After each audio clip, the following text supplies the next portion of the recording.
Right. So I think we can start. Troy, do you remember Les, our abbot at Kannon Do, our teacher? Yes. Hello, Les. Hey, good morning. Good morning. Good morning. How you doing? I'm doing well. Did you have to travel far to come here? Right. Yes. Right. Oh, about maybe somewhere between 5 and 10 feet. Zoom. Right. Right. Okay.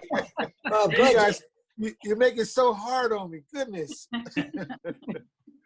Okay. Absolutely. Well, Troy, thank you so much for being here with us in the virtual world today. We remember the day you came to talk to us at Kannon Do 3 years ago, and I'm sorry you are joining us in a difficult moment for African Americans again. But I hope some good things will come out of this situation. It seems that a lot of people are now really taking it seriously, and we hope we will lead to a positive change. So thank you. We look forward to hear what you have been up to and your reflections on this current moment. And if you have any ideas or suggestions about what we can do to help, we would like to hear that too. So thank you for being with us. Absolutely. And thank you. Yeah, definitely thank you. And I want to thank Les and the rest of the Sangha for just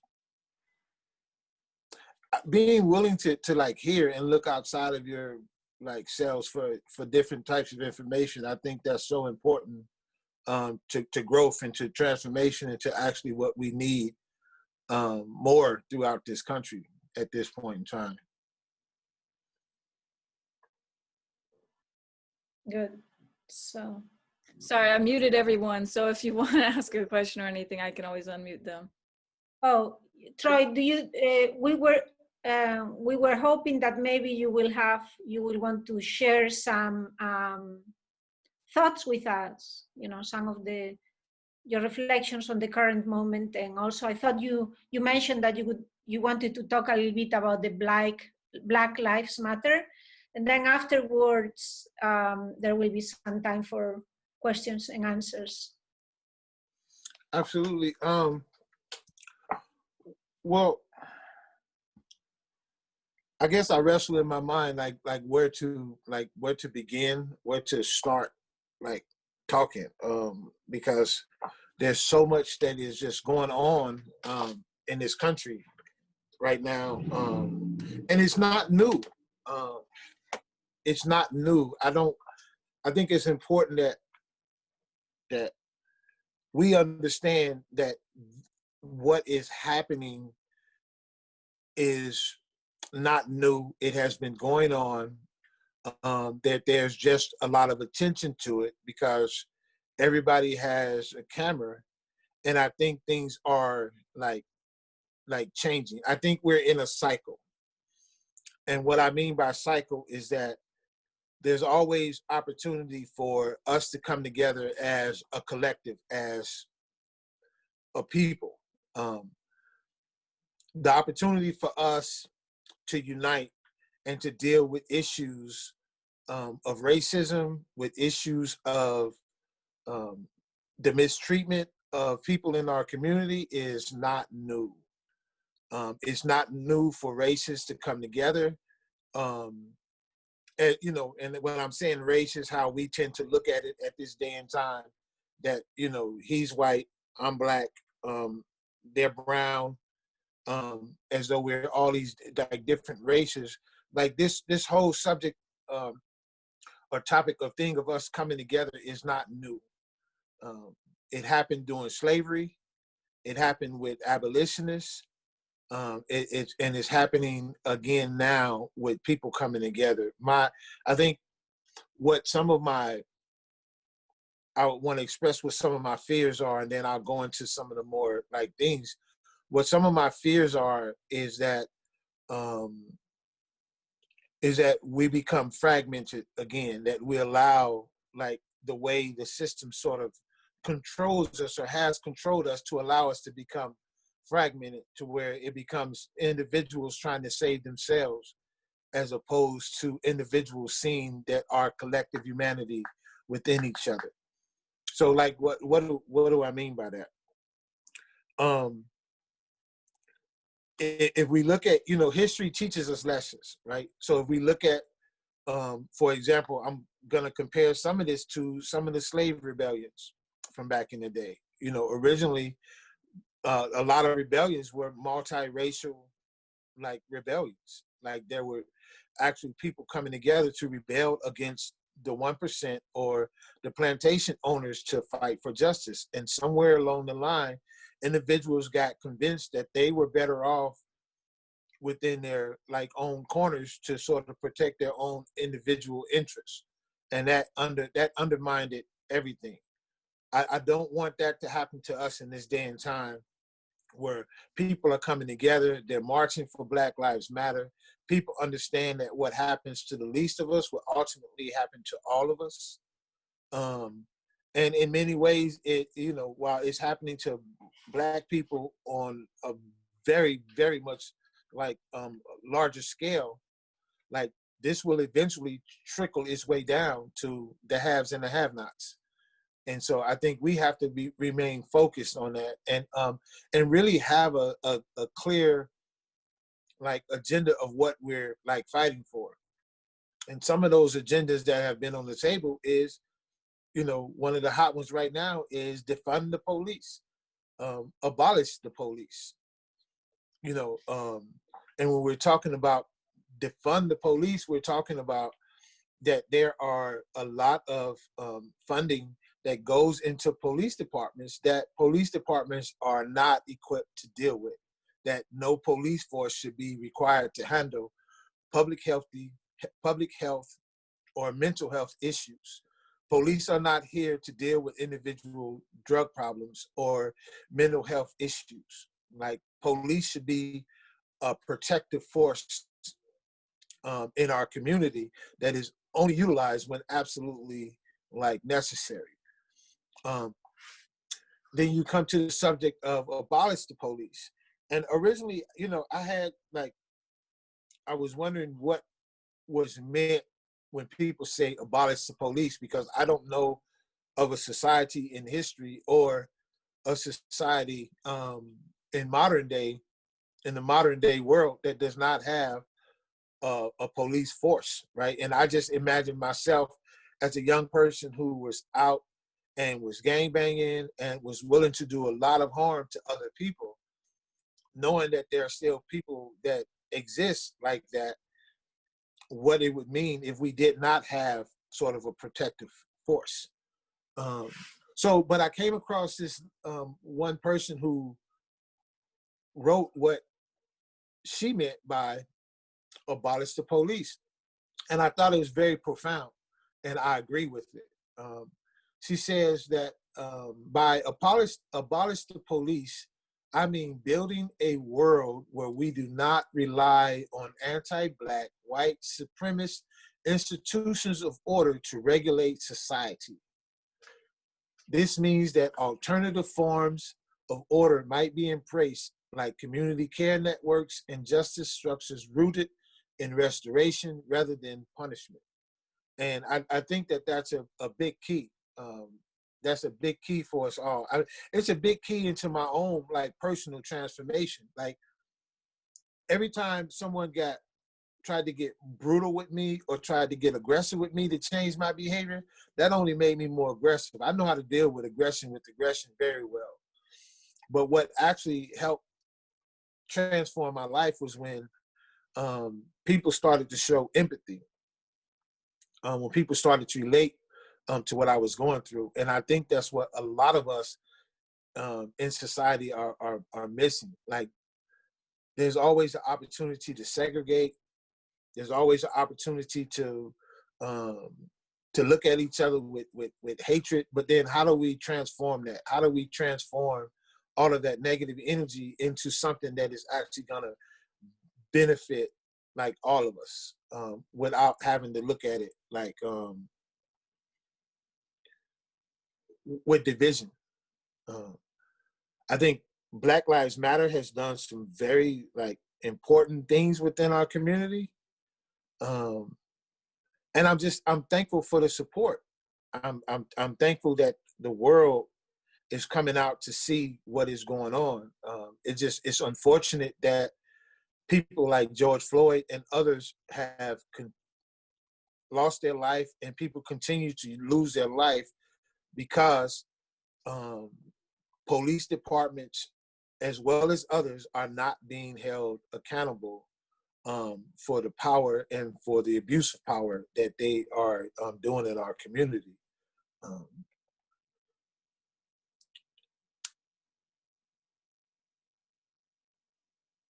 And you know, I don't know. I just can't. Also, I can't talk about the damage that police do, as though it's sort of this one sort of monolithic approach toward harm in our community, when there's a lot of other areas of harm that need to be addressed in our community as well.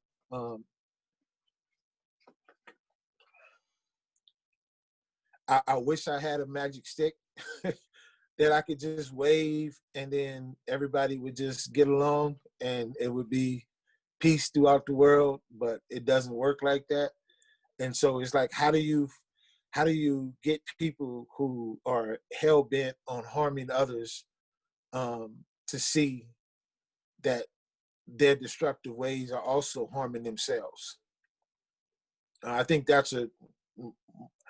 probably have more questions than I do answers.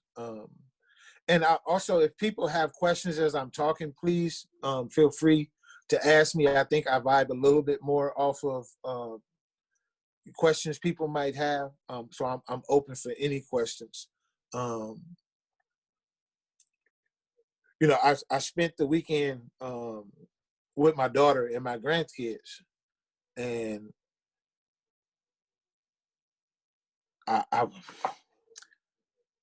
I'm really like concerned about what we're doing for our babies that are like, how are we going to leave this for them?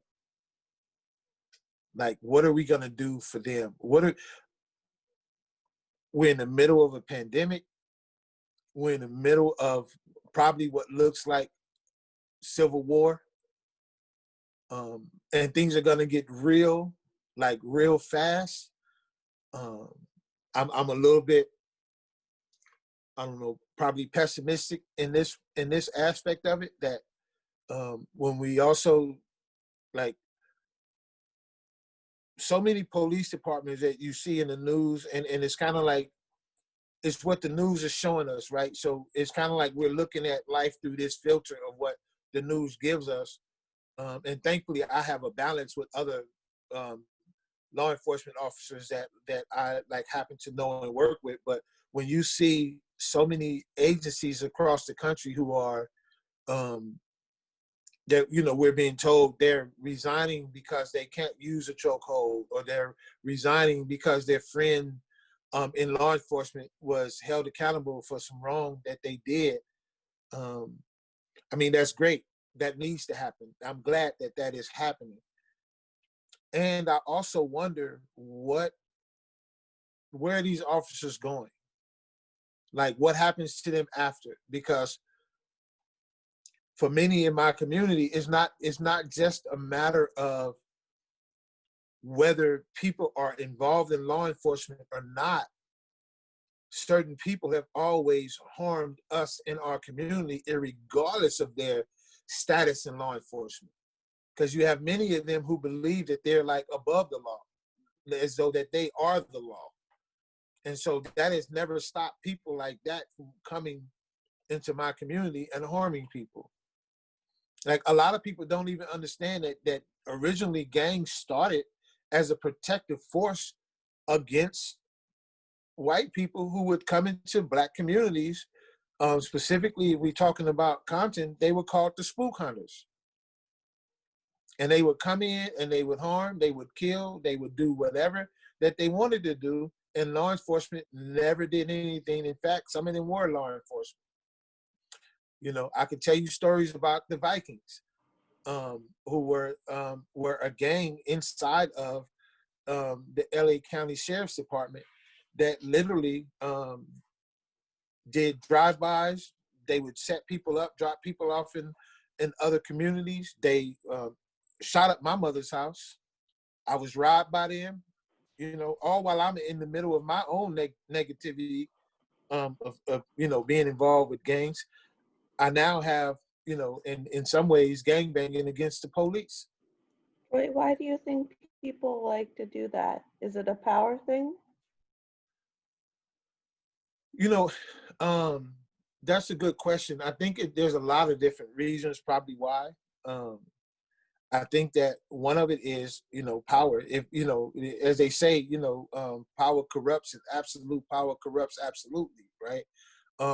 So when you have people who are not held accountable, they do that. When you have people who are being educated that to hate somebody because of the color of their skin, this thing of whiteness as a privilege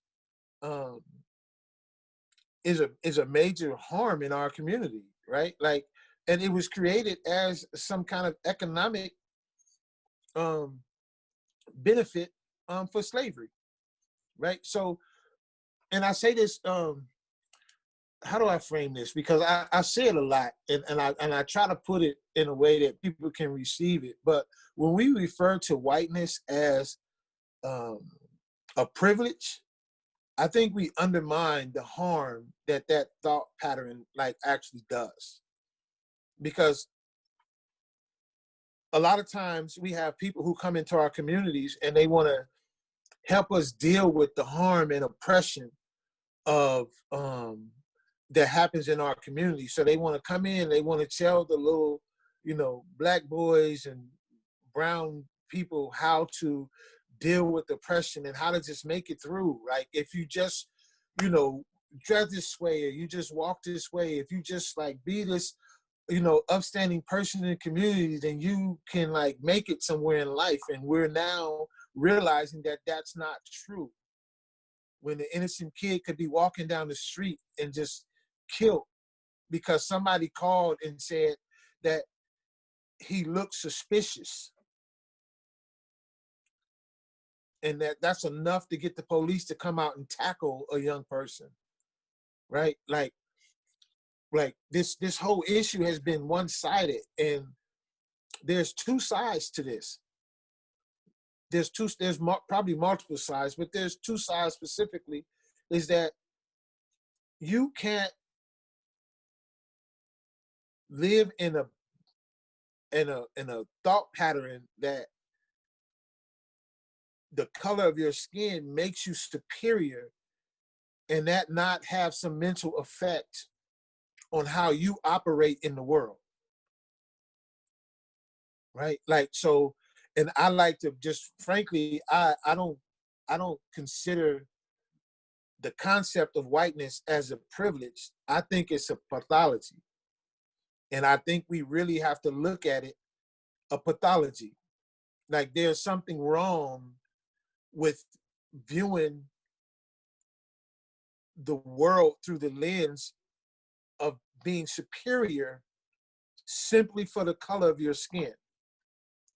Just as there's something wrong, or that there's an effect from having been subjugated as inferior because of the color of your skin. And so far, I've only, and I know that there's some people doing different work, but mostly the work that has been done has been to come into communities and tell poor and black and communities of color on how to deal with oppression. Like there's not enough, at least in my humble opinion, of people going around telling people how to deal with the complex of having this superiority complex, and how that affects the world. And so I think that we need more of that, because this is part of the problem, this is part of the problem in our community, right? In all the different ways that comes about. Like, you can enact all the laws that you want, but if the people enforcing the laws, like, we're still dependent on people, on human beings to enforce the law. So no matter what law that you enact, if it's not being enforced equally and across the board, then we have a problem in our country. We have a problem in this world. And I think a lot of attention is being drawn to that. I think there are a lot of people who have become and are allies that are helping in that regard, to just push this issue forward. And I think there's a lot of work that we have to do individually, within our own communities and with each other, in our various communities. It's not easy. It's definitely not easy. And like I say, every time I think about it, it's like I wind up with more questions than I do answers. And I know that it's not an easy thing to look deep inside yourself and face your own demons like that. And this is where I'm thankful to the practice at, right? Like, I don't know if people remember or know about my whole story about how I actually got started, meditating and started in practice. But Yeah, maybe you can tell a little bit about yourself, Troy, for people who didn't meet you last time. absolutely. So for people who don't know, a little over 5 years ago, I was serving a life sentence in prison. I seen somebody look their head up like, whoa, really? Yes, unfortunately, that is my truth. And I began meditating. I was sent to solitary confinement for something that I really didn't do. But I do acknowledge that I was a force, to be reckoned with on this particular yard prison facility that I was on. So as a way of people sort of getting me out the way, I got accused of doing something that I actually did not do.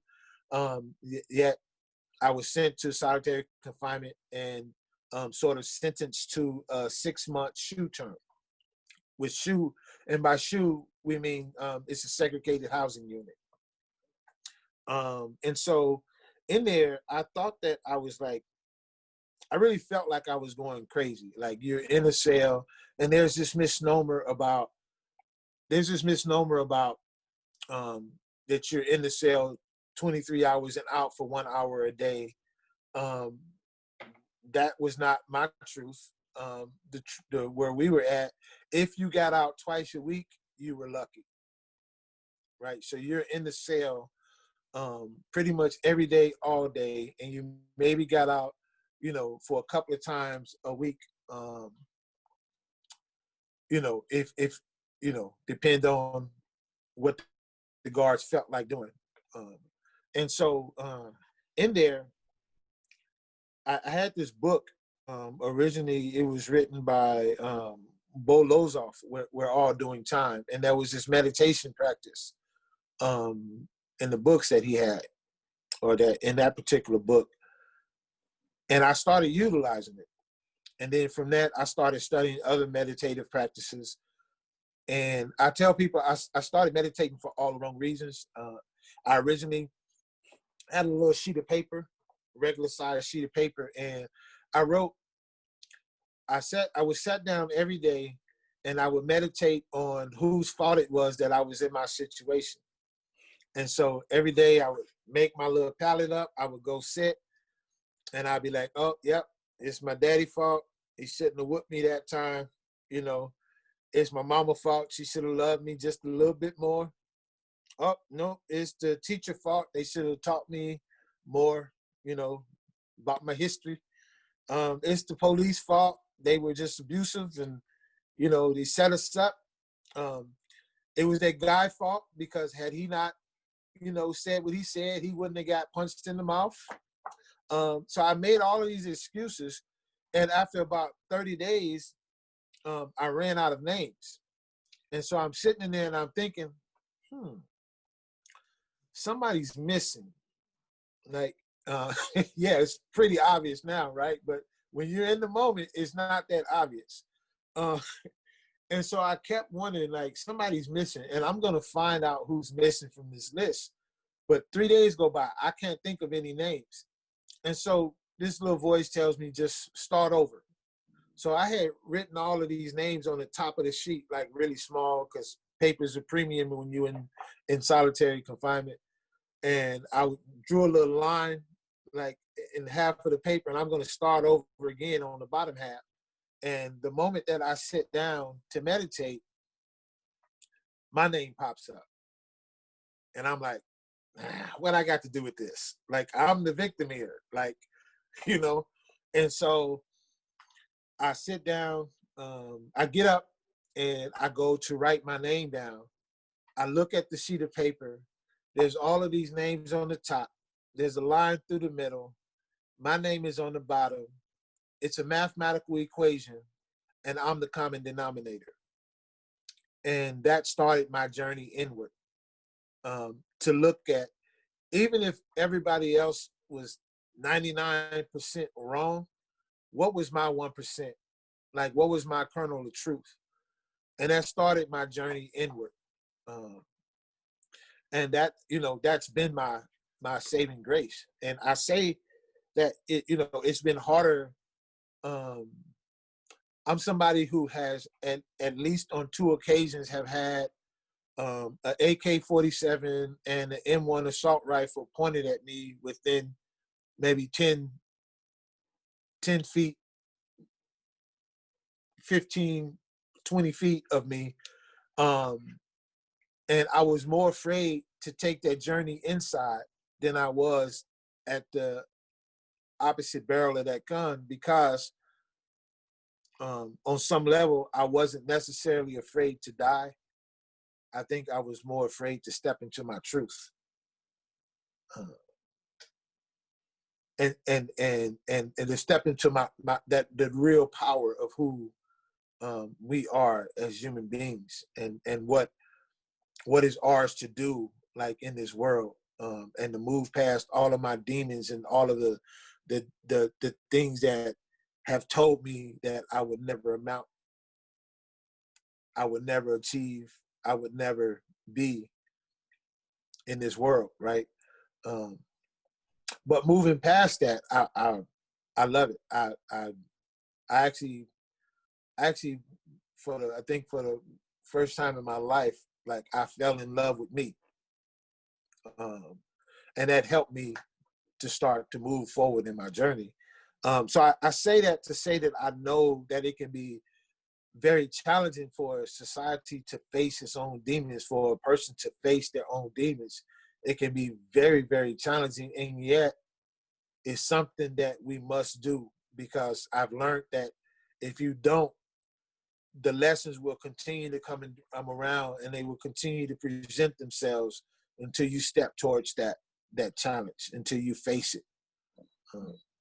And I think we're at another challenge as a society in life. Like, we're at another point in our society where we have an opportunity to move forward differently. I was fixing to say, to sort of to put racism to sleep, sort of to put this whole concept that we're so different from one another that we can't move past it. Like, we have an opportunity really to move differently in this world right now.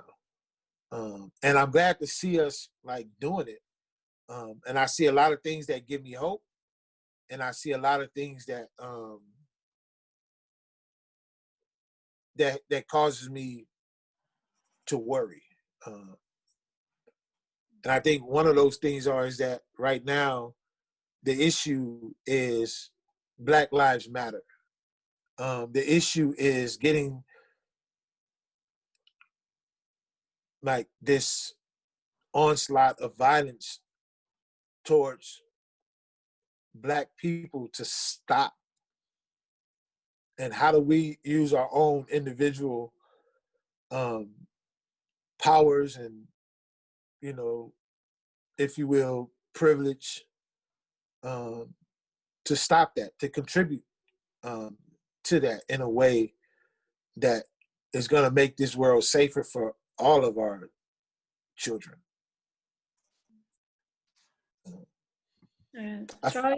Troy, somebody has a question. Peter Mhm. Dolan.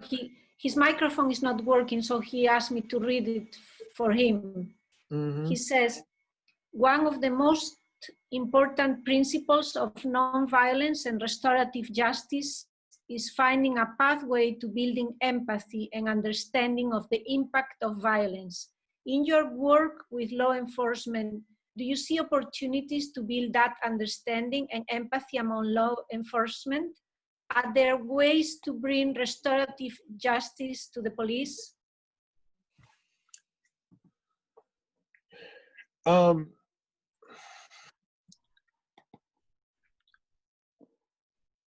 I will always like. I think that the answer is yes, and I think that is going to depend on the willingness of the individuals that you're talking to. I see some things that give me hope. I've talked before various law enforcement classes, for example, and I walk in, and you know, I usually like to tell the person who extended the invitation not to tell the cadet class or whomever they are who I am, or not to give them my background. And so when I walk in, they don't know who I am. I remember one day I talked before the former Oakland police chief's class, Howard Jordan's class, and I walked in. You know, we did the whole little like bro hug thing, and I see students like wondering, like I see them looking like, who is this guy, right? Like he's walking up to the chief. They real cool, they cordial, and so one of my first questions I asked them is that, what do they think I do for a living? And so a lot of them, you know, guess, well, are you in law enforcement, right? And you know, you could, you know, somebody asked me, was I a lieutenant or was I in law enforcement? And no, and I always get football coach, you know, or something like that. So nobody knows my story. You can't tell a person's story just by looking at them. And so when I start to reveal to them who I am, they're pretty much shocked because it's not what they expected. It's not what they expected. Somebody who grew up, you know, gangbanging since the age of 13 and spent half of their life in prison. That's not the image, you know, the social image or the physical image is not who they. It's not the picture that they have already had painted in their mind and in their heart.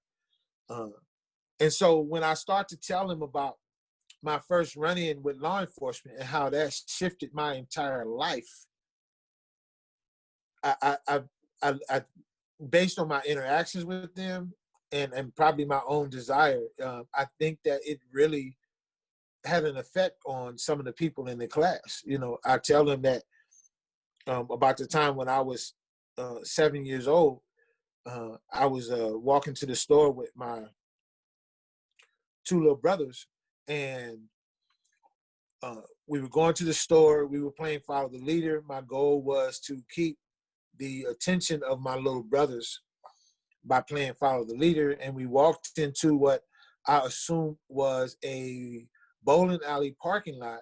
However, it was the police parking lot. Didn't make me any difference. I'm just a little kid playing Follow the Leader with my little brothers going to the store. Well, this officer walks out and he accused us, of burglarizing cars. And I'm 7. I don't even know what burglarize means. And he separated me from my little brothers, and he told me that I would never see my family again. Like, he did some real deep psychological stuff that scarred me from 7 years old. And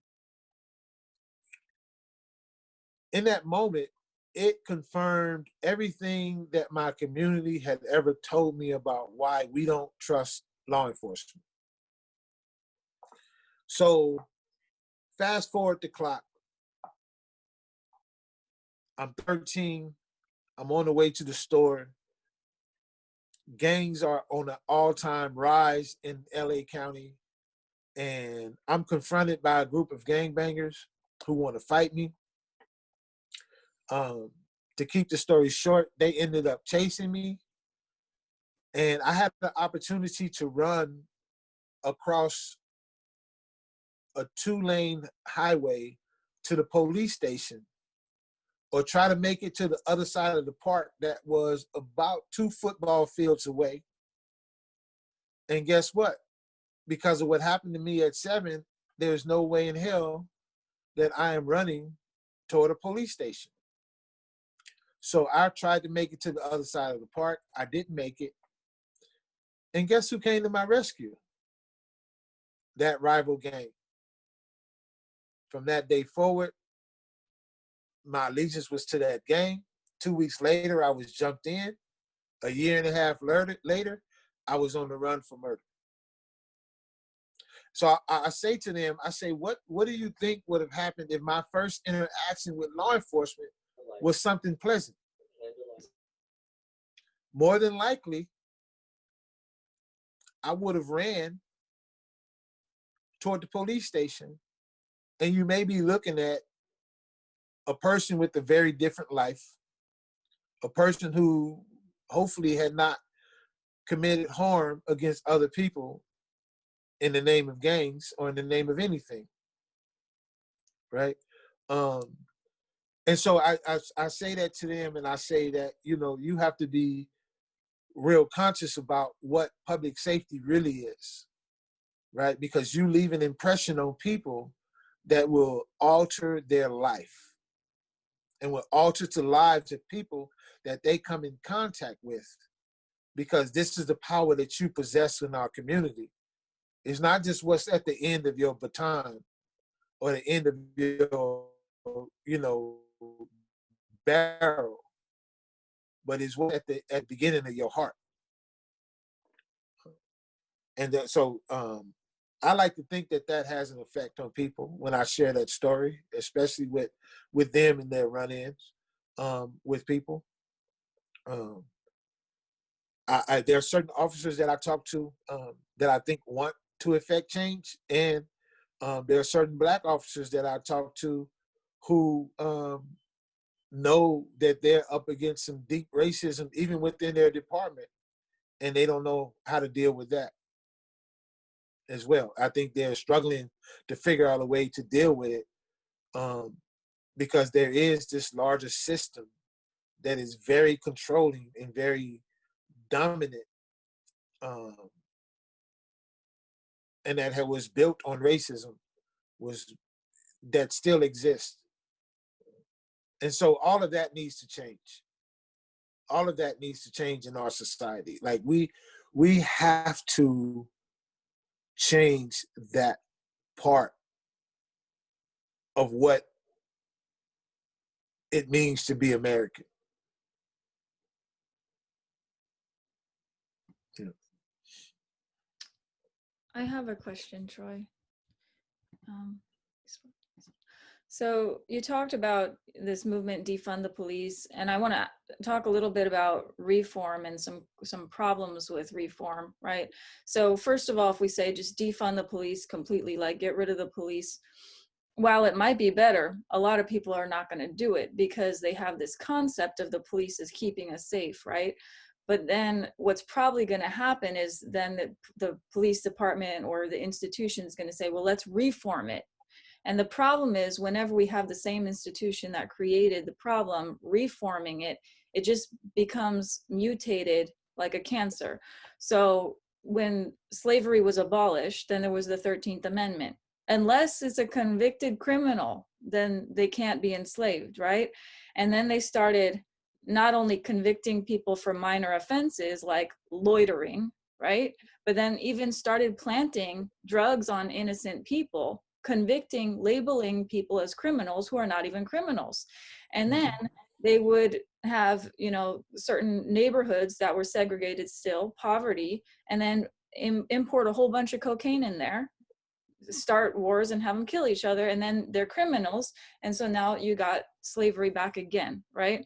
So now we have this problem with mass incarceration, where it's like all over the world, it's obvious that the US has more than 6 times the amount of incarcerated civilians than every other industrialized nation. So it's drawing awareness that we have this massive problem.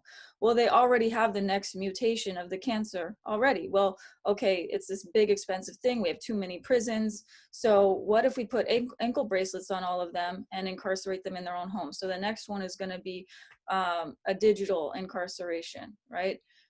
And so the same thing with the defund the police. I mean, like, if it really could be defunded, if we could channel that into, let's say, mental health experts or safety awareness experts or medical professionals, then it could be effective. But if the same institution is going to try to reform it, then we'll end up with a new mutation of a cancer. So I guess my question is, like, how do we become organized enough that we actually see what's happening? Because it all depends on the story that's being spun. When the story was spun, like, hey, we're only gonna incarcerate, you know, really dangerous criminals, it sounded really good on paper. But then they started convicting all of these innocent people and setting up people to make them commit crimes for survival, right? So I guess my question is, how do we become organized enough that we, I don't know, put whatever we need on the ballots to actually have effective change, instead of what looks like reform and just be like a different mutation of the same cancer? Right. So absolutely, and thank you for all of that that information that you just put out. It's a lot of truth to what you said. And I think that first, as a collective society, like, we have to understand and be on the same page about what it means to defund the police department. And I don't think that people are actually saying to defund the police department means that, at least from my perspective, from what I understand, from what people are saying, is that they don't need to be in high schools. They don't need to be militarized, right? They don't need to be showing up for basic situations that mental health or other professionals who are more equipped. Like, you know, you don't show up to a person who has a drug issue with a revolver and a baton, right? They need some counseling. They need some different type of therapy to help them. So I think when they were saying defund the police, we're talking about police have been given budgets that surpass every other category of necessity in our community. And that part is what needs to be put back into balance. What you said about reform is true, and that is one of my worries about reform, is that that it just doesn't get spun around, and then we put another politician into office who only concern is being a politician and not really the concern of the people. So I encourage more of our young people to move for these offices. I think that, you know, there's a video, a music video that this young artist put out. I think his name is Yellow Pain or something like that. But people should really watch that video because we're so just worried about the presidential voting on presidential elections that we're actually missing all of the other elections that place people into office, right? If the DA is not doing what the DA is supposed to do, then the DA don't have a job next time election come around, right? If people aren't doing, if the sheriff is not doing what they're supposed to be doing according to the people, then the sheriff don't have a job when election time come back around, right?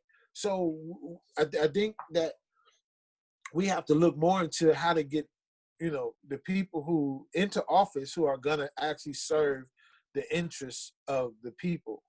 I think one of the beautiful things about what's happening right now, and I don't know how beautiful to call it, but is that people are really, is really bringing to light the necessities of our community and what we really need, and people are not really able to hide behind the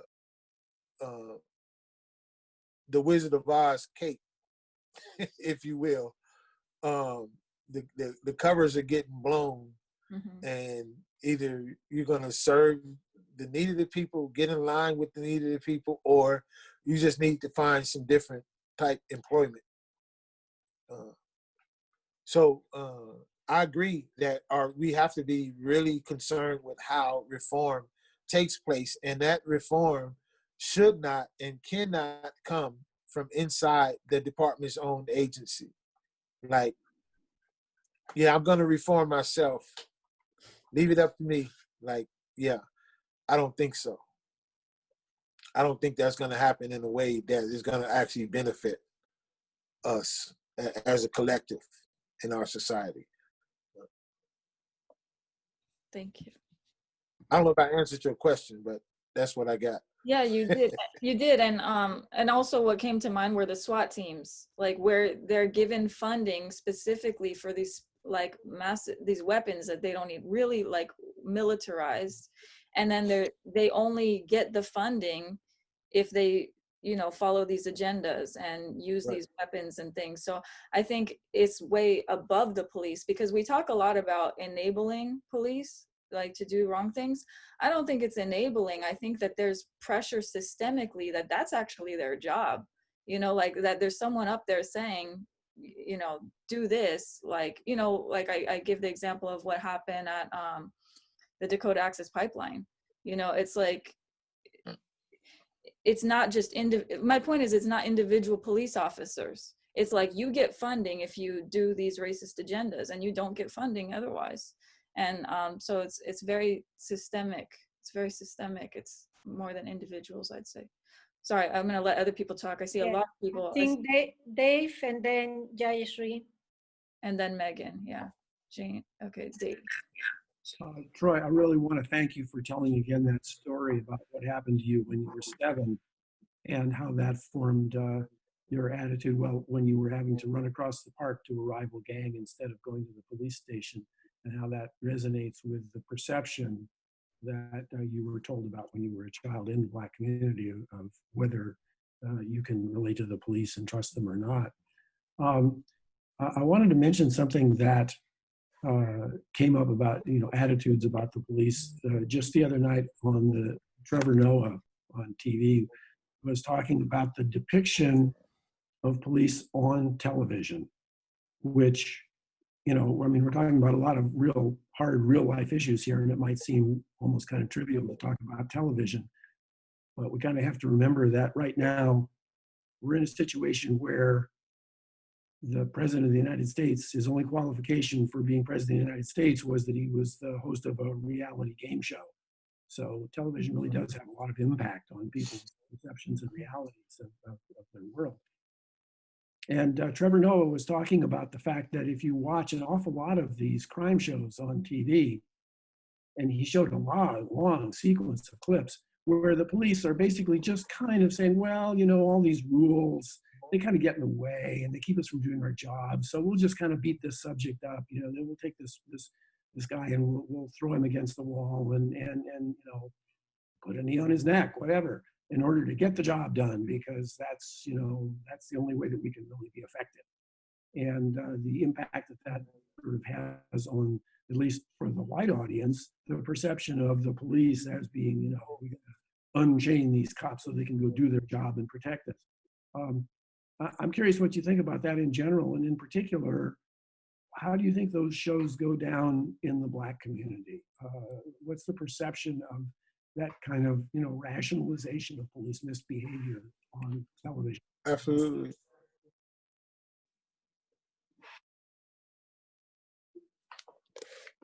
Right. Okay. Yeah. So you was breaking up a little bit.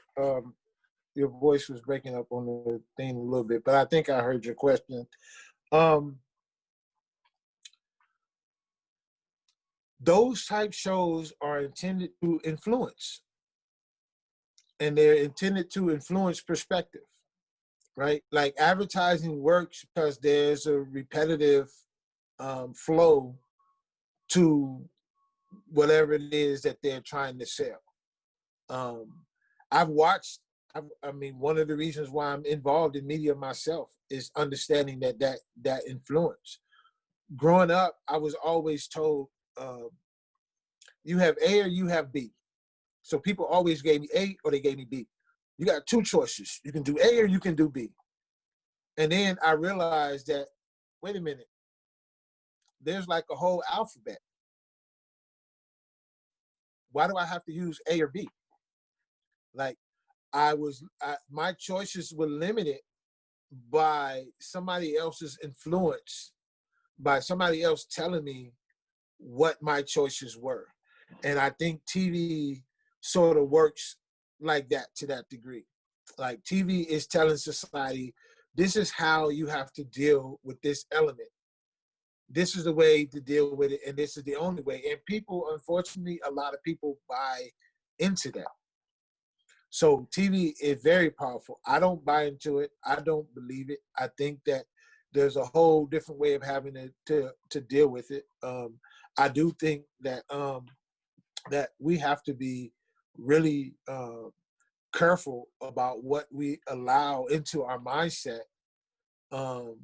in our society. And I think that television, I think music, I think a lot of that has influenced our culture in ways that other people have often tried to talk about, but Hollywood and other industries being so powerful, they've sort of like dismissed them as either conspiracies or some other kind of, dismissive kind of manner, when the truth is, like, advertising would not be a trillion-dollar industry if it did not work.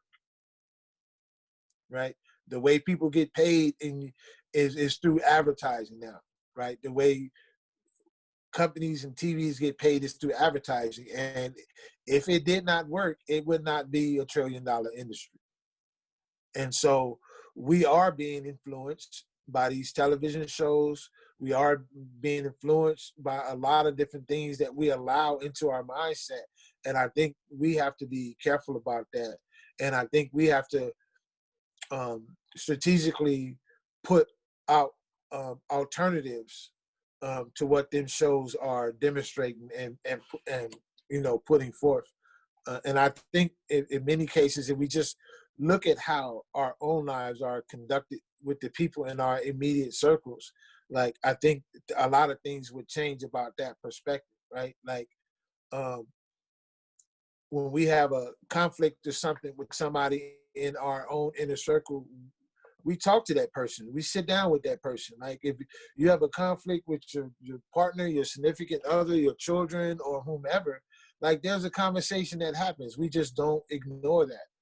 And I think we have to take some of those lessons or some of those things that we're doing in our homes to keep our relationships together with each other. We have to take out into our society and continue to move that forward. And that is what needs to be reflected. Like this, the basis of what you presented was the whole reason for me getting started in media to begin with.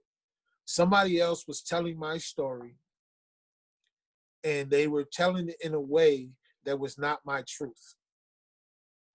They used facts to present it in a way that did not reflect my truth. And we all know that you can take any fact and distort it with an emotional element. and I think that's the large, like, a problem, you know. Yeah, that's definitely a problem in our society. How do we deal with it? I think we have to produce other means and other voices on how to, like, solve these problems, to give people alternatives, to give people different ways to deal with stuff. Like, it's easy to demonize somebody you don't know. It's easy. I mean, how many times, even in our lives, like, we've gotten into it with somebody, or somebody else has gotten into it with us, and they'll go tell somebody their version of the story, and now that person believes that. Or even, like, and I've done this myself, where I would get into it with somebody, and I would go talk to somebody about it, that person, and about what happened, but I'm giving them my version of the story, and they're like, man, you're totally right. Forget that person. That person is whatever, right? And they've only heard from me. They made a total judgment based on my perspective, because I've given them a certain set of facts, right? That does not mean it's true from the other person's perspective, when we don't have a real meeting of the minds, you know. And it brings me to this thing about communication that I know I had to learn for myself, and I'm still in the process of learning. So I don't like to put it like, you know, I've arrived, like I'm arriving, like I'm still learning this stuff. Is that I used to think communication was, because I said it to you, therefore I've communicated. Just because I say it. That's not actually what communication is, right? So if I'm trying to get what's in my head to filter through my heart, from my lips to you, to get it through your ears, through your head, to filter to your heart. And if I haven't done that, I haven't effectively communicated. Troy, I think that's a really important point, and I just briefly want to say it reminds me of something that a longtime boss of mine used to say when people who worked for him would have disagreements, vehement disagreements in some cases. He said, if you're just sort of beating each other over the head, you're having what he called a type 1 disagreement. Move toward a type 2 disagreement, and that is, even if you still disagree, each of you can explain the other's point of view to the other's satisfaction. Right. I like that. Yeah. I like that a lot. I'm gonna borrow that.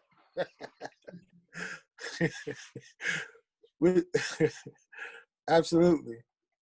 I think, Jaya, do you want to ask a question? Yes.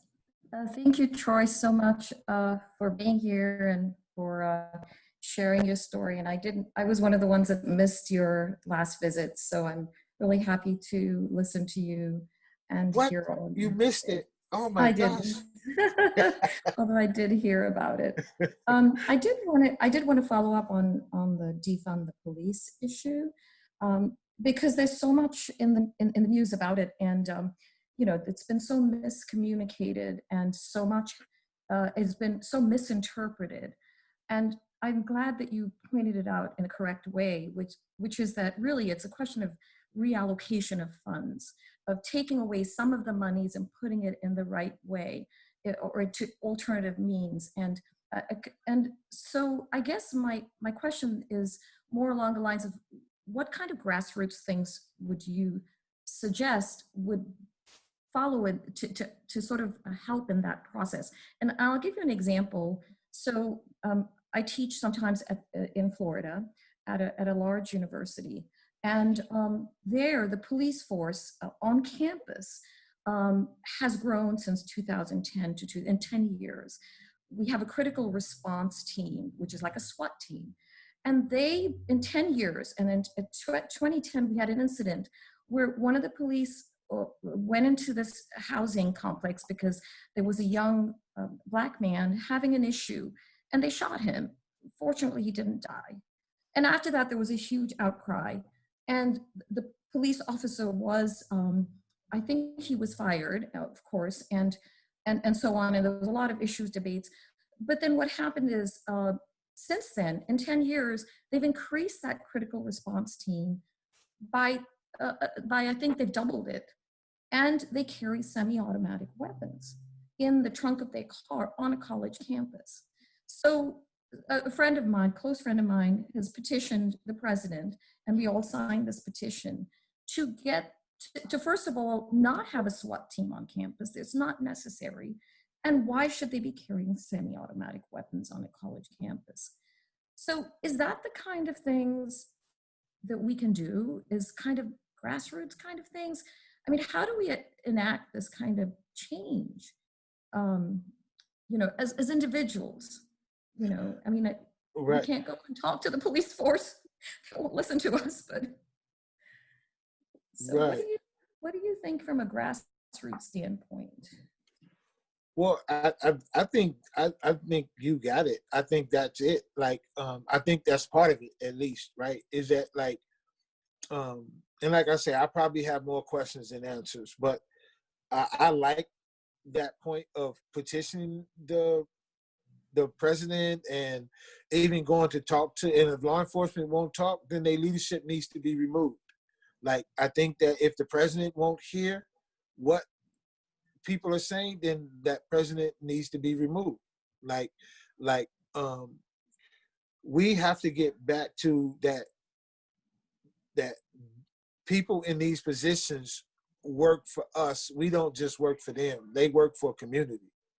I also think that there are a lot of movements, there are a lot of things that are happening around the country that that we can learn from each other. Like, this is my first time hearing like about this incident, and I think that other colleges, other people could actually learn from that. And like, we have to set up some kind of channel where our grassroots efforts that are of success are learning from each other and benefiting from each other. That's what comes to mind in my heart, and that's actually a part of what I'm trying to do with my own company is to have this these types of information of successes sort of work so that we can continue to build on top of each other. I guess one thing that comes to mind is that I read about, like, the building of the pyramids was built on the wisdom of 10,000 years, right? And so once we start to build on each other's wisdom, and we know, okay, wow, this worked in Florida, okay, let's see what's going on, because there are other programs that are working like around the country in that regard. And then we start to compare notes so that we don't stay isolated, and we learn from each other. So there's a certain benefit to being local, and then there's also a certain like type of I guess national information sharing that we have to have with each other. Well, if this effort is successful, I will let you know, because I don't know that it will be, because there's a lot of it's difficult. So, but if it's successful, I'll certainly share that with you. Thank you. I'm sorry. Say it. I said, if it is successful, whereby something has done where they actually remove this SWAT team from campus, I will certainly let you know. I will share that information. Okay, I would please share that information with me. Yeah, please share that. And then, because those are the kind of things that I would love to report on and to just have like shared, so that our communities can like really know what's working and what's not working, and that we actually like have a credible source of sharing this type of information. Thank you. Thank you. Absolutely. Megan, and then Travis.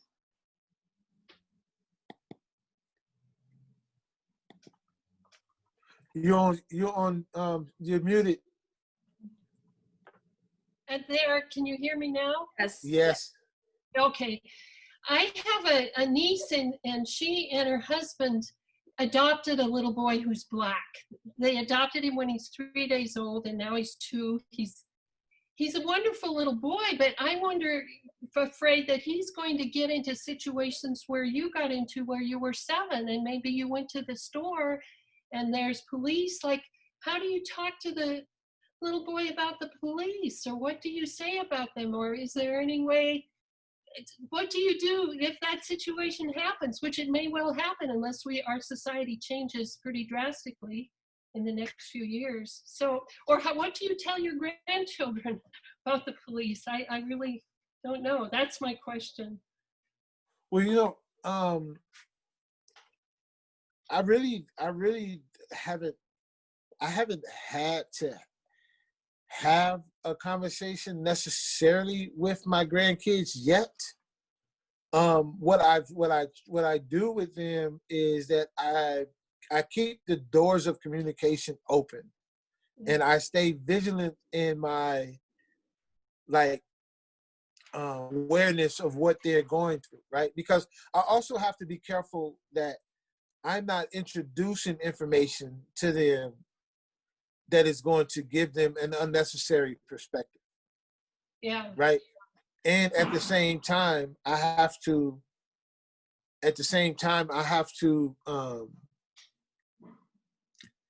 keep them safe, and more of my conversations has been with their mother, right? They're 6 and they're 8. And more of my conversations has been with their mother. And thankfully they have not had any real direct confrontation with that, right? And I think there's a large amount of especially with I guess the adoption of a Black kid, that there has to be amount of cultural awareness that has to happen with him. I have another friend of mine, Zoe, is a good friend of mine. Her and her sister adopted 2 sisters from Eritrea. And they just done such a wonderful job of raising these young girls into really beautiful people.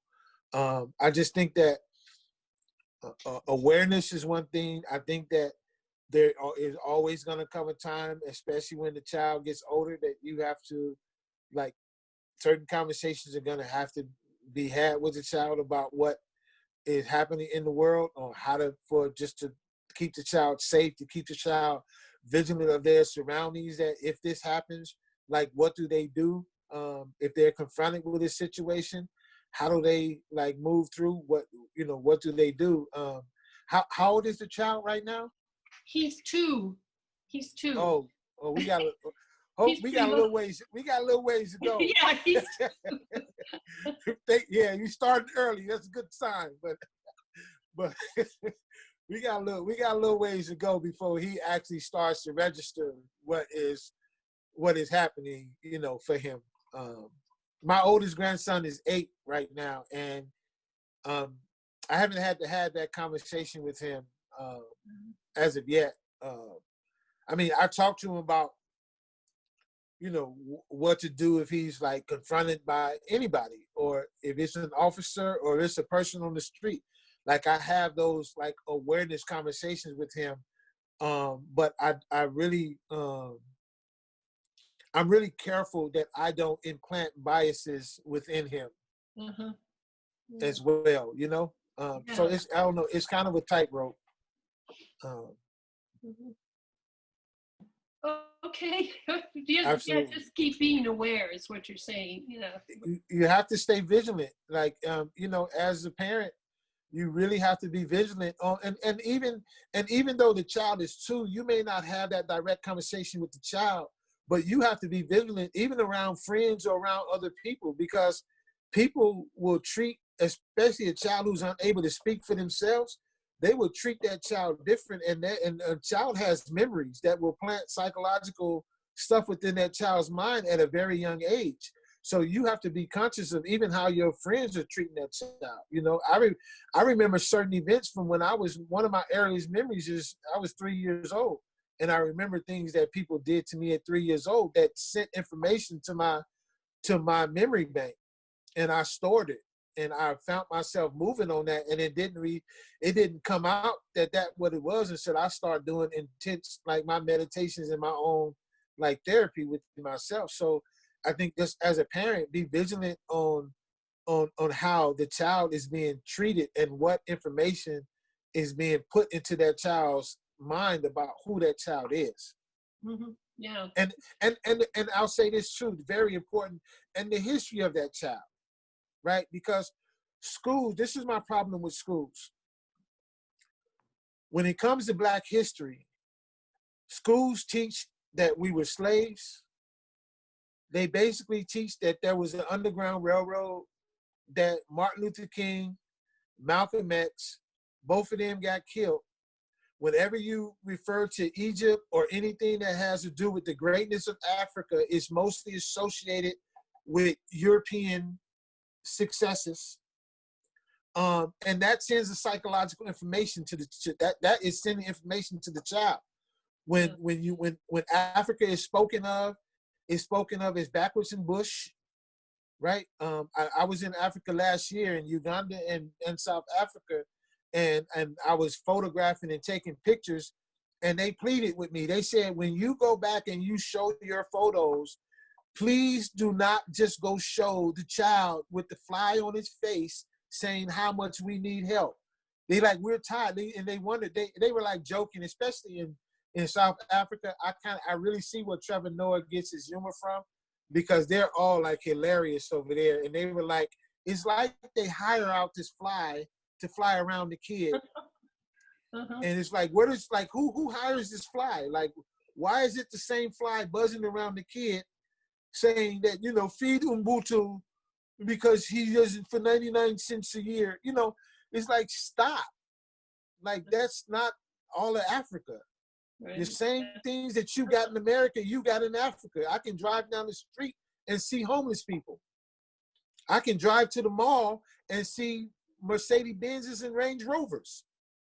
But the only picture that's getting painted is as though it's still jungle. Which is sending psychological information to the recipient. And you have to be careful of what information that child is going to receive about who he or she is and their heritage. Yeah, very good point. Thank you. Yeah. Absolutely. Thank you for the question. Roy, thanks for coming and talking with us. I'd rather it be in person, but virtually is good too. Absolutely. You were talking before about Black history and how it's not really taught in the schools, and that was certainly my experience. My father actually went back to school when I was a kid and studied American history, got a master's, actually was a specialist, like an expert on the Civil War. But most of the Black history I had to learn as an adult. I never had him as a student, but like I can remember my sophomore history teacher going through the textbook, and when we would get to the sections that weren't European, it was just like, yoink, we're not doing that chapter. And that's something that doesn't really get talked about. And this is my dad is still in Illinois, and I called him on Father's Day, and he's the only other person that I've heard use the term Civil War like you did.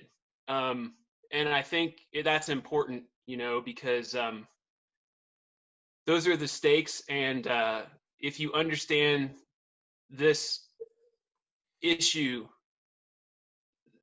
as the central drama of American life, then I think you understand the importance of understanding Black experience. And what you're talking about earlier, it sounds a lot like a missionary attitude. Like, well-meaning people are going to come in and fix this problem. And you know, it's like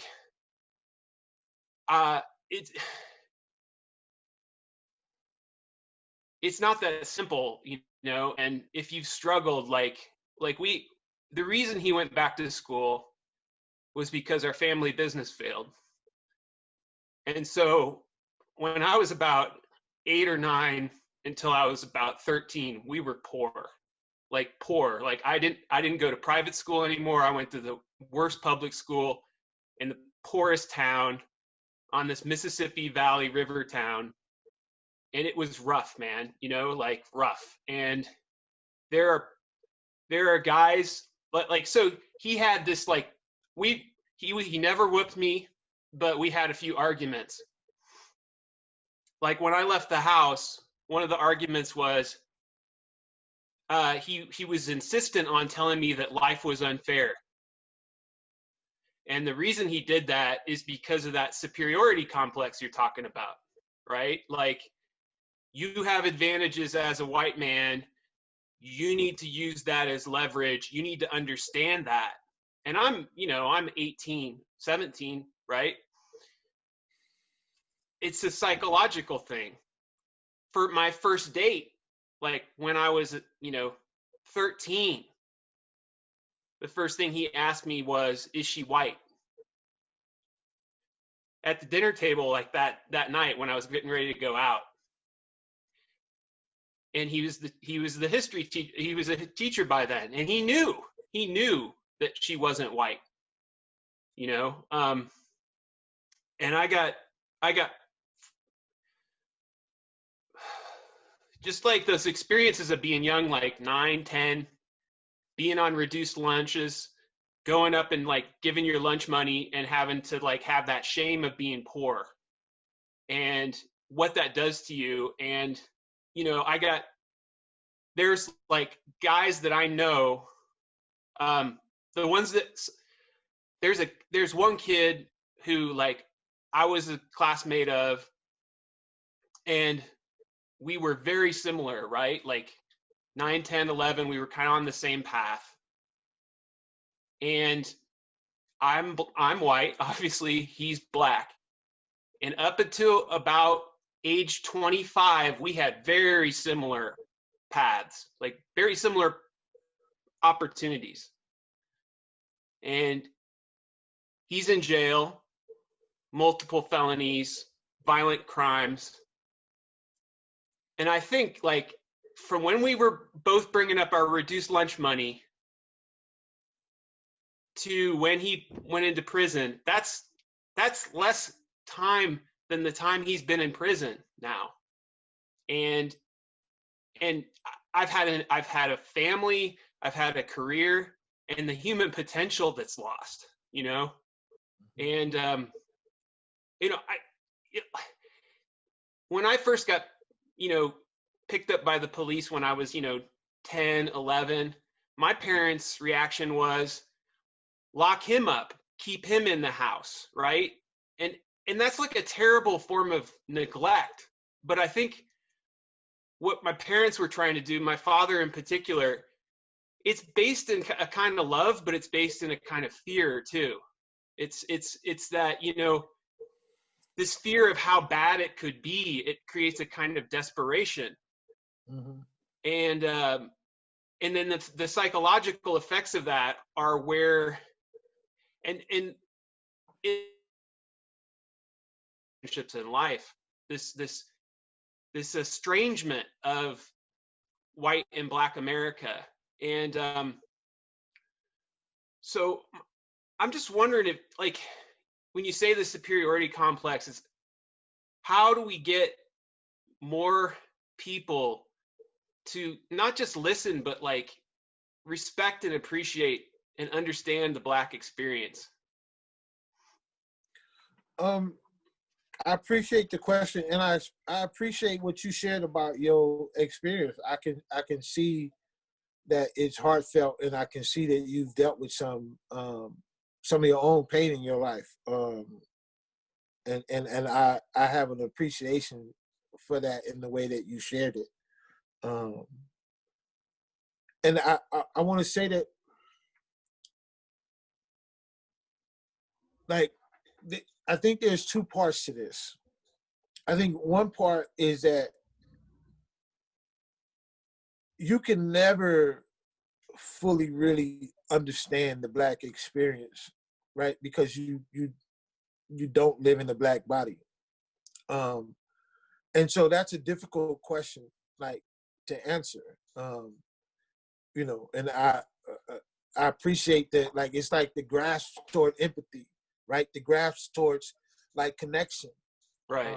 And I feel that, right? I feel that, and I see that, and I appreciate that. Like, if I feel connected to you, in that regard, right? And I think that part of it has to be the more that you fully understand your own experience, like, you will see how much more closely we're connected. Like, I think that more, like you have, there seems to be I don't have a better word, but there seems to be like a beauty, a connection about the way that you have like experienced, and you're expressing your experience, right? I think if more people could do that, it seems like things would be a lot different, right? Just in that alone, right? Because when you understand your emotion and your connectivity, and that's how we connect. Like, I remember sitting in a class, I was in the workshop in prison, and this dude was talking, and I was kind of like half paying attention, and he was kind of like over behind me, and I had my little head down, I was doing whatever. And the way he was telling his story about what he went through, he grew up in gangs. He grew up, like, abused by his father, right? His father being not there, right? His issues with what he went through with his mother, just a whole bunch of stuff. And I'm hearing this guy talk, and I just knew this dude was a Black man. Like I was just kind of tuned out, but I was just hearing him. I wasn't like visually paying attention. I just heard his voice and heard him sharing his story. And everything that he talked about, I resonated with, and so many of us in the group, like, were resonating with.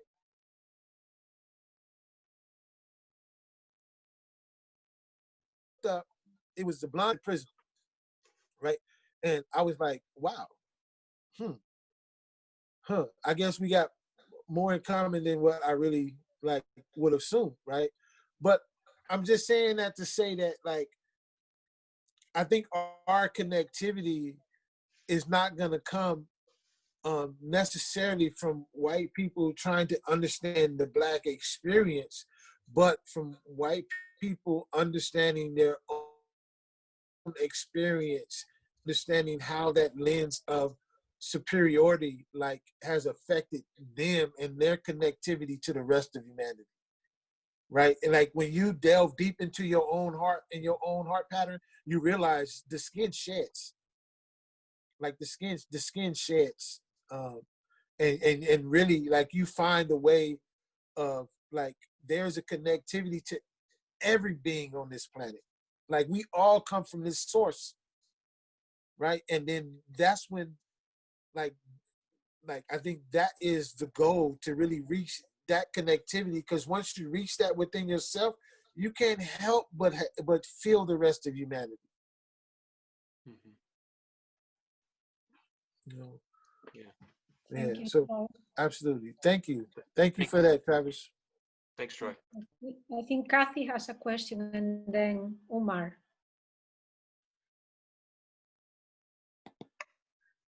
Troy, first of all, thank you very much for your presentation.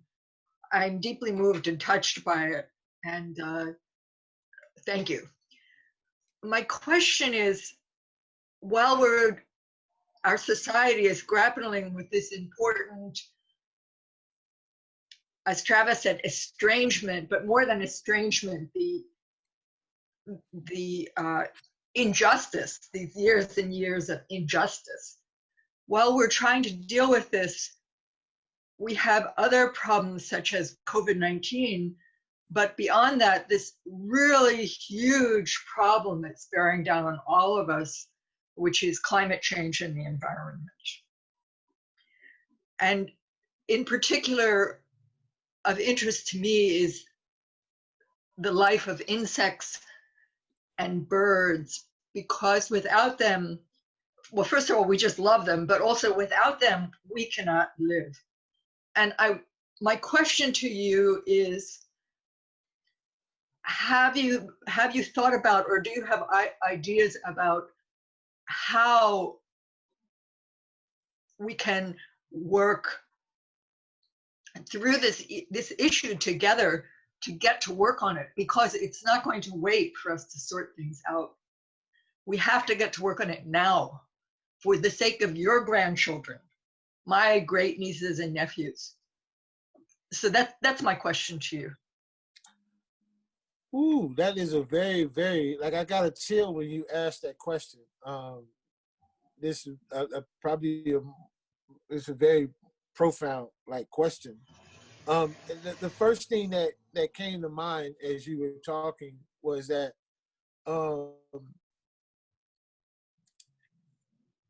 before I and not to say that I just don't have a better word right now. So not to say like I understand climate change, but I was fixing to say before I understood a little bit about climate change, it was very hard for me to even receive this question from people, because my initial thought and response is, I don't have time to deal with climate change. My people dying in the street.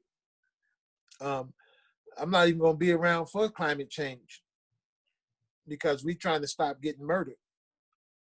And yet, I also understand that we have to, for the sake of 7 generations forward, we have to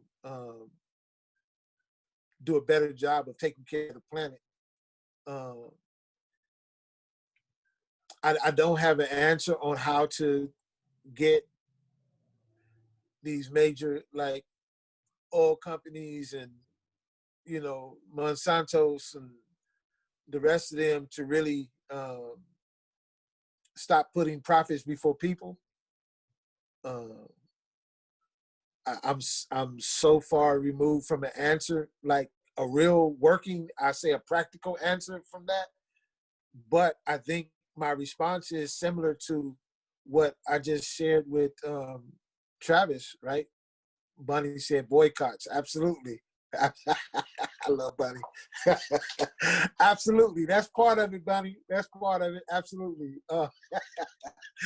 But I think my answer is the same. Like when I started doing a lot of work on myself, like I really saw that connectivity, right?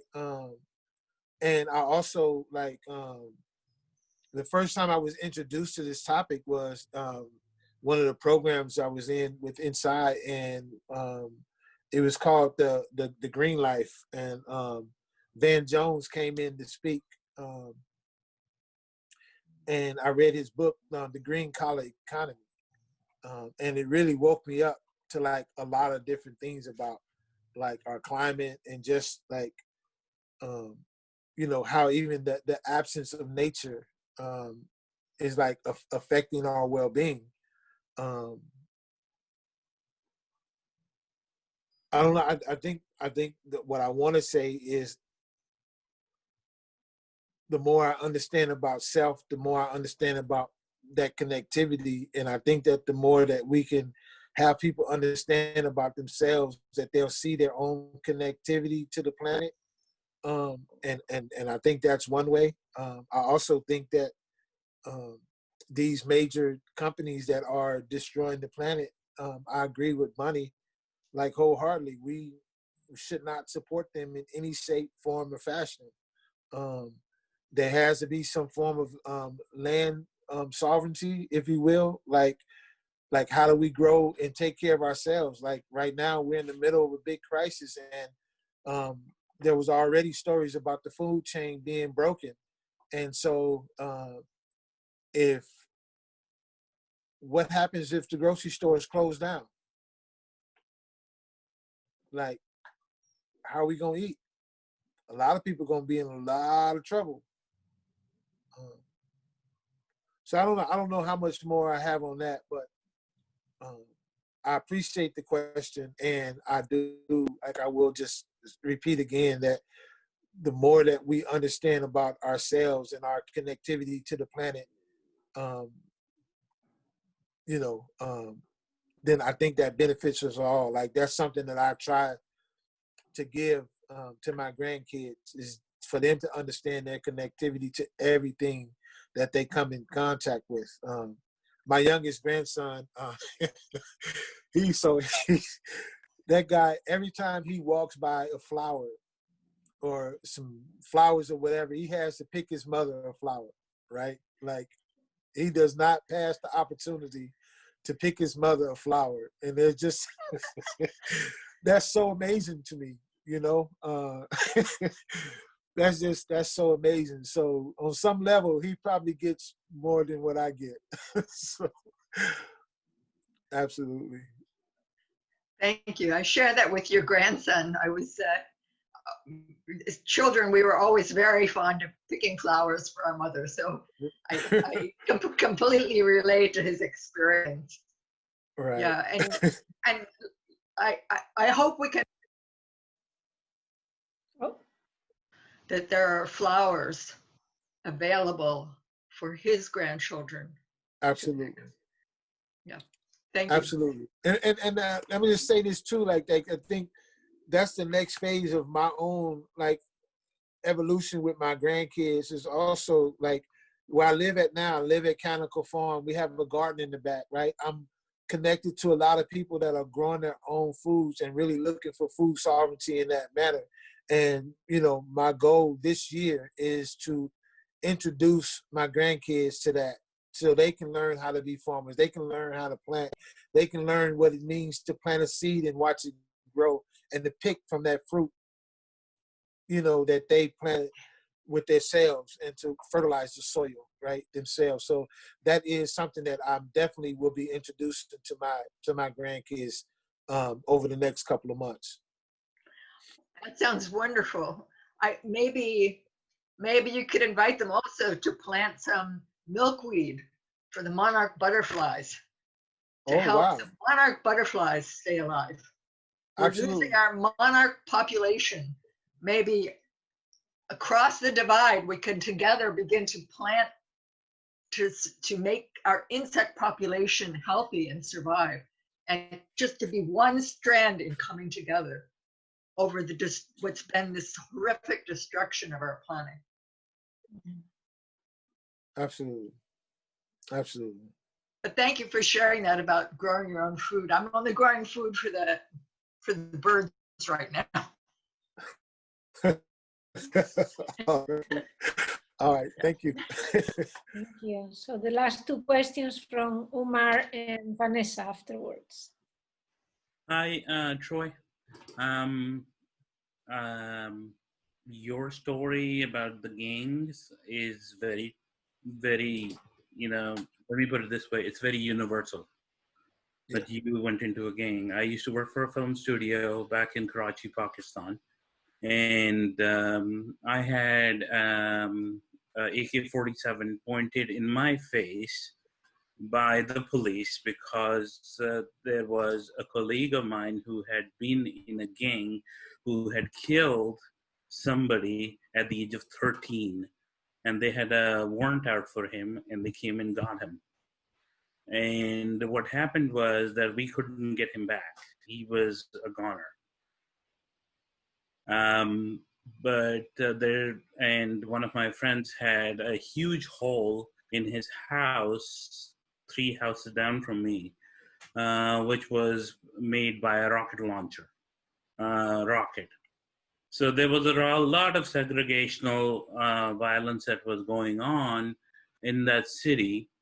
But what was behind all of this that you're explaining, and the way that I'm seeing, looking backwards in a very clear way, is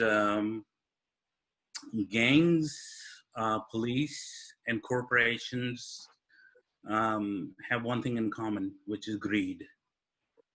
And that's what was feeding the gangs back there. And what I read about gangs in LA, that was also the case in a lot of gangs in LA. I don't know if this is true or not, but this is what I've read. And I see this as a common theme. And Kathy brought up the whole idea of climate change. I recently saw a documentary on Amazon. It's called The Poisoning of Paradise. And it is about Kauai and how Monsanto went in there and they took over some fields and started spraying pesticide. And this started affecting the kids, and it started affecting people who were living right next to those fields. So people protested, walked the streets, they went to Oahu, they did a lot of protests. But what came out of the documentary was exactly what, along the lines of what you said, is some of the people who were part of the protest and led the protest started running for city councils. They started running for Senate seats because they wanted to make that change. And they kept on saying throughout the documentary that this is institutionalized racism against the local people of Hawaii that are brown, that weren't white. And so they took a stand and they said, we are going to take a stand against this. But the common theme of all of this is that people from the community have to rise up. They have to take on the seats that are there in city councils, in senates, in state councils, and not stop the greed, but actually put some kind of a control valve on it. Mm-hmm. And rechannel the money that's coming in towards social services, towards hospitals, towards education. And because if we keep going the way that we're going to start building walls, and we're going to have borders that's going to keep away people who do not look like us. And this is what is happening in our country right now, is people look around and they see people who they say, oh, you don't look like me, so you're wrong. Mm-hmm. You know, I think this is what all the space alien movies are all about too. It's like, Yeah. you know, it's like killing people who don't look like you. So, but this is all institutionalized, more than racism, it's more institutionalized greed. And this needs to have a control valve put on it. And we have to do something about this.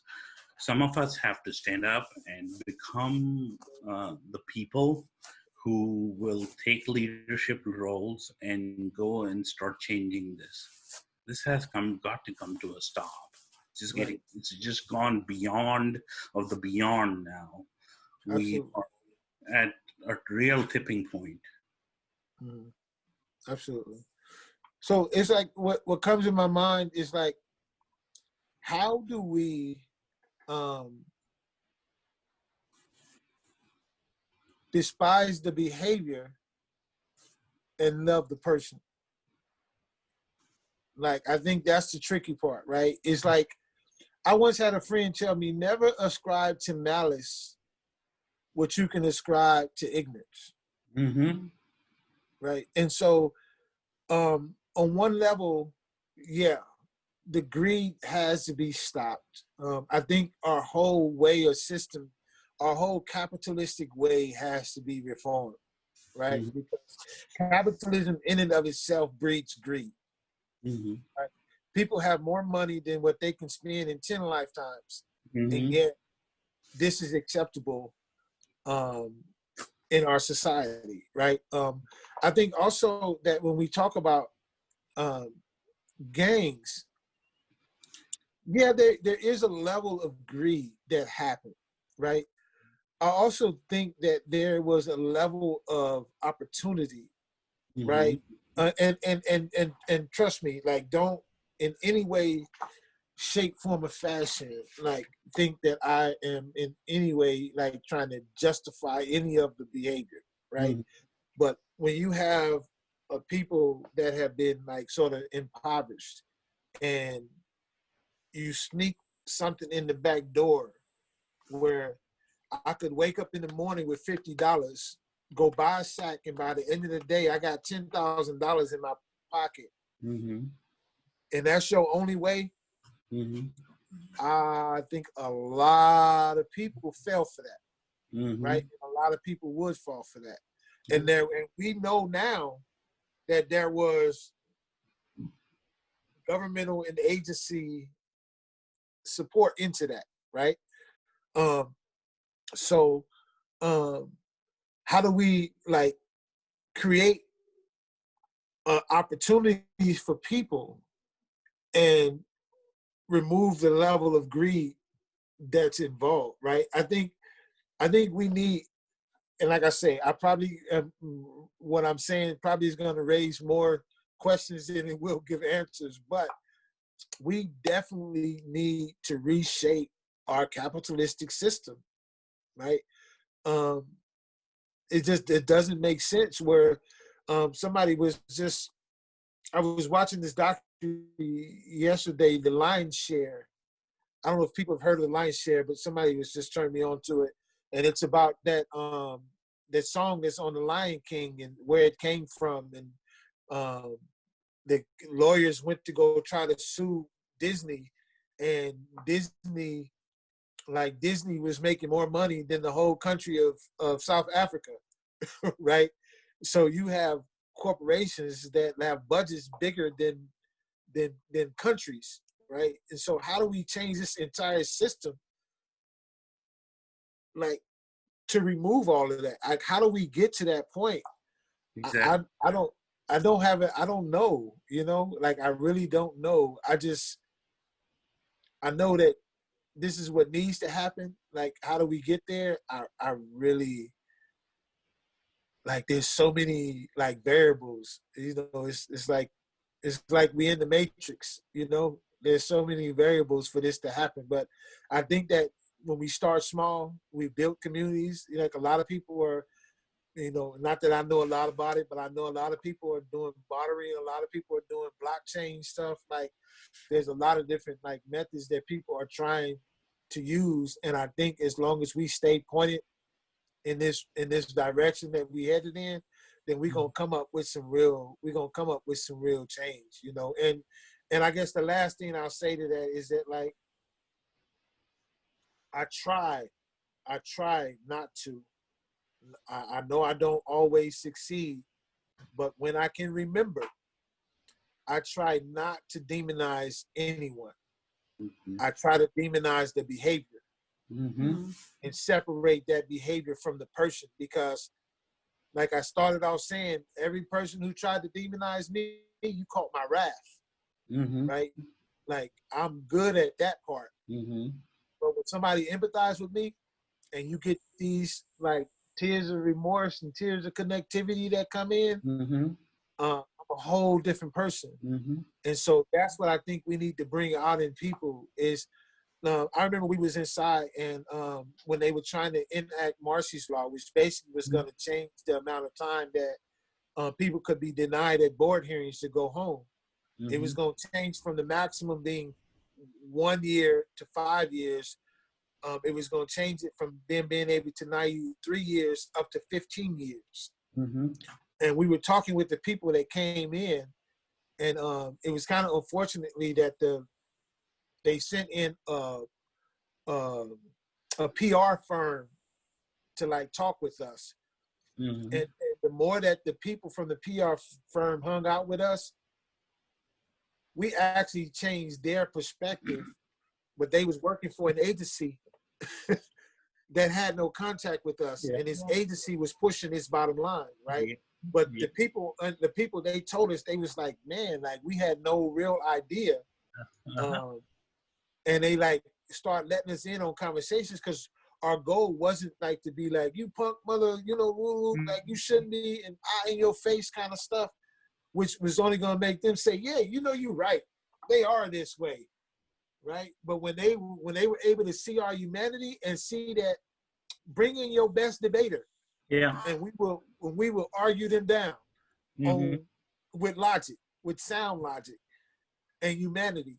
When they were able to see that, it actually changed their perspective. And so I think we have to be able in some way to build more bridges and not all of this separation between humanity, because I don't know, it's so much irony in people saying they're letting people in that don't look like us. Well, what if the Native Americans had thought like that when you came over on the Mayflower? Right? Yep. You know, so I don't know. There's just a lot of irony there. And at the same time, how do we continue to love people yet not like what they do? Yeah, yeah. What you're saying is that it's not the person, it's the behavior. It's the behavior, right? And sometimes, you know, I mean, it's a balance, right? Because sometimes the person has to suffer for their behavior, you know, and so it can get tricky. You know, I got a lot of questions. Absolutely. Thank you. Vanessa?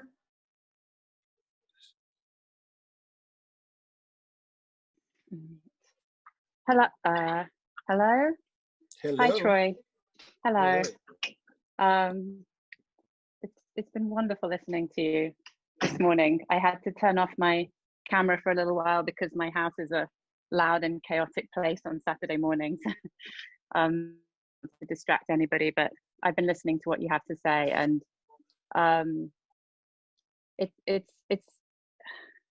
it's really interesting also as somebody who's sort of recently arrived in this country to learn about a lot of the things that are going on from an outsider's perspective, you know, from somebody who didn't grow up here and hasn't had the experiences from any perspective that a lot of people have had, but yet at the same time has had a human experience growing up in another kind of culture and another kind of environment, and sort of trying to connect the dots between the both.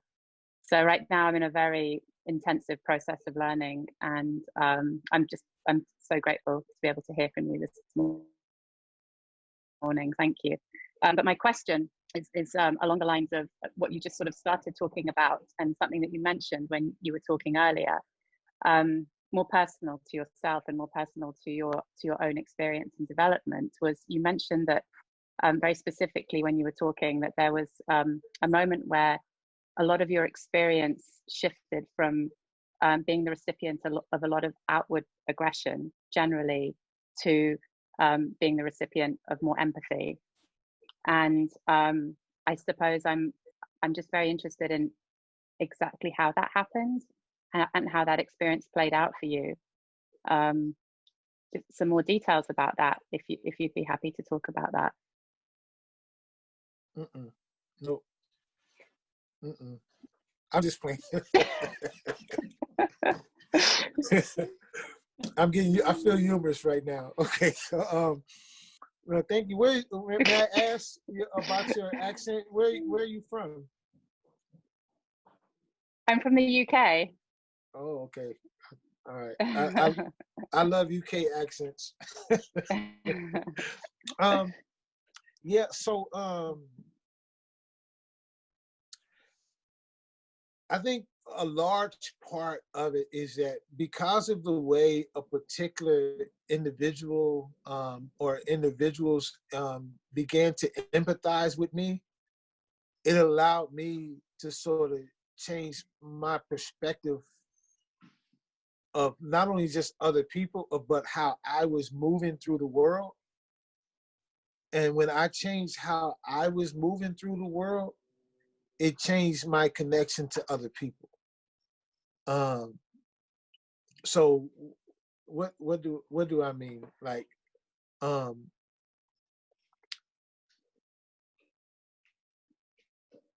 world as a whole, or the people I was coming in contact with, or the environment that I was in, did not change. The way that I sought to connect with my environment changed, and somebody helped me do that by empathizing with me.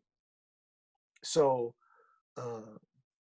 for example, I remember I was on the chair, and you know, the short of it is that this guy started arguing with me, calling me all kind of names, and he wanted to fight. And I wasn't at the time, I wasn't too far removed from, if you want the business, I'll give you the business, right? But like what he was arguing about and my goal, like my own like transformation of my own goals, like I was in this curious like state about certain behaviors. So I was like, you can't want to fight me over that. Like what's really going on? Like what's really happening with you? And he was like, what, man, I don't want to talk, like I want to fight. And I'm like, I'm not gonna fight you over that. Like, let's go talk. I really like what's going on with you. Let's go talk. We can go sit down and we can talk. And he was like, he wasn't really like having it. And he moved toward me like he was gonna try to fight me. And of course, I'm not gonna let you hit me. I'm a pretty big guy. So, you know, I got into my stance and I'm like, you know, if you run up on me, you're gonna force me to fight you. But I don't want to fight you. Like we're not gonna fight over that. Like this is not fixing to happen. Do you hear me? This is not fixing to happen. And then I was like, I saw something in his eyes, like, and then I was like, come on, give me a hug. And the guy literally ran away from me. Like like he practically like got away. He's like, you crazy, right? And it's like, I'm not crazy for wanting to fight, but I'm crazy for wanting to hug, right? And so, so that's when I realized, like, and I started to think about, like, why is it that one thing that would piss me off, send me into an upgrade, and have me wanting to beat somebody up, the next person could handle with such ease, right? Like you always around, like there are certain people who always is just so charismatic. It can be the roughest guy in the world that can come in and wanting to fight this guy or wanting to talk crazy, and before you know it, this big bad guy is like practically eating out the hand of the guy who's just like charismatic, like loving kind of person. And I'm like, how do people do that? And so I'm saying all that to say is that, like, when I started to change my perspective of how I interact with people, my connectivity with people changed and that energy level changed. And so, and then I found within myself not having to respond in certain ways. So like, it's like, I think people do bad things for good reasons. And all I ever really wanted to do was like protect myself. I wanted to feel safe, right? And the way that I sought to feel safe was to lash out at people, right? And so that kept people at a distance, because I know if they used to call me Bone, so I know if Big Bone went off and I lashed at somebody, everybody else gonna know, don't mess with him. That's a crazy dude, right? And so, but that was my strategy. And so I learned a new strategy. And I think that's what I'm trying to move through the world. And I think that's what other people like have to learn, is different strategies. So if a person, even back to the subject of being greedy, like that person is trying to meet some kind of strategy or something that they feel inadequate within themselves. And the way for them to do that is to accumulate all of these things. Because I've been that person too.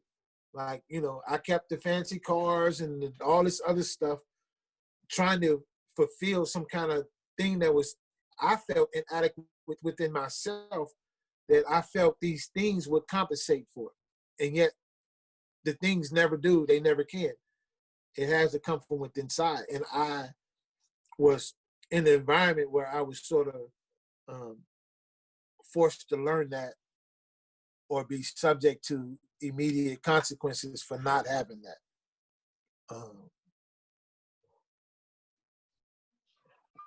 Yeah, I think I answered your question, but I'm not quite sure.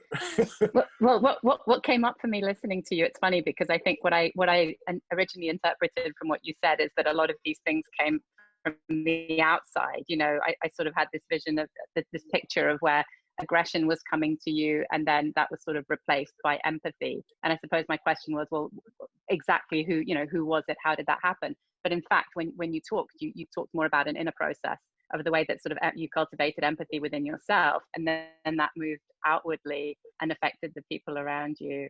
So Absolutely. it's really interesting. Yeah. Because everything is individualistic. Like you can place two people in the same environment and they're gonna move differently because of the information they have in that world. You know, my younger brother moves very differently than me. Like I don't understand how my younger brother is so patient. I wanted to fight everything. He was like, but brother, like, you know. And so you can and it's the way that what I figured was that it was the way that I interpreted information and processed that information. So I had to learn a new process and had to learn what my needs were, right? Because I didn't even understand my own needs or how to meet my needs. So now when I go through something and like I have an emotion that come up, I don't demonize my emotion. So if something comes up and I'm like, before I would suppress my fear and it just became anger. Like I would just lash out because, and I forgot my whole process of being like afraid or whatever. It just became instinct, like a soldier, you know, like a warrior. You just move on things with instinct. And then I forgot my process. So then moving back through, I had to realize that when this happens and I feel this way, what is this emotion trying to tell me? Because we have all our emotions are there for a reason. And so they speak to us, but we forgot how to communicate with them. And so this emotion comes up and I'm like, why am I having this emotion? Okay, what is my need? This emotion is coming up because I have a need in this moment. And then when I learn how to figure out what that need is, I can figure out the most appropriate way for me to address that. And then once I get that, I can build that instinct up. So now my instinct in most situations now is not to react and lash out. And I say most because I never want to act like I'm a ride, you know, like I tell people I'm a scientist, a doctor, and a guru when it comes to your stuff. Right? But let me go through something and I'm gonna need somebody to talk me down out the tree, you know? So that's just it's the way life is, right? And so, yeah, I figure out what my need is and I move toward that need and I learn how to build that instinct up, that habit up within myself.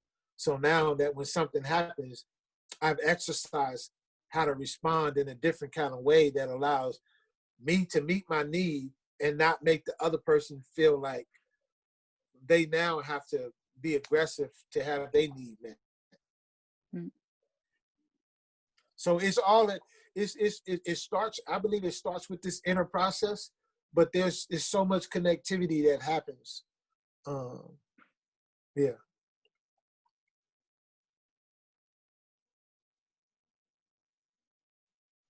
Did you freeze? No. Oh, there you go. Well, thank you so much for being with us today. I think we all enjoyed listening to you and seeing you again. I hope we don't have to wait for something bad to happen to see you again. I hope we can stay in touch and absolutely. And that, you know, as you said, there's reason for hope, so we'll hope for the best. And you know where we are and where to find us. Absolutely. And I just want to say once again, thank you to the Abbott Les. Thank you, Teresa and Bonnie. Love you. You know, and I'm really thankful for all of you, like here today. Like this is hope, right? You know, like I can focus on what the world is doing, and I can let that like drown me out because I watch the news, or I can look what's right before my face right now. You know what I mean? And I'm gonna move through the rest of this day with this energy. You know what I mean? And that part is like, that feels good. You know, that feels extremely good. And so like when I have these emotions or these feelings that come up, like this what I sit with. So I'm gonna be sitting with this the rest of the day, right? Because I want to remember what this feels like. I want my body to feel and to walk with this for the rest of the day. And that's gonna keep my mind and heart in a pure place. So thank you all. Thank you. It's great to see you, Troy. Absolutely. Thank you. Don't forget us. All right. Okay. Just a quick reminder Thank that you. this session has been recorded. So if you need, for privacy reasons, need your question removed, please let me know ASAP. Otherwise, this is all going public. So we can boycott. Yes. Great to see you, Troy. Keep in touch. Yes.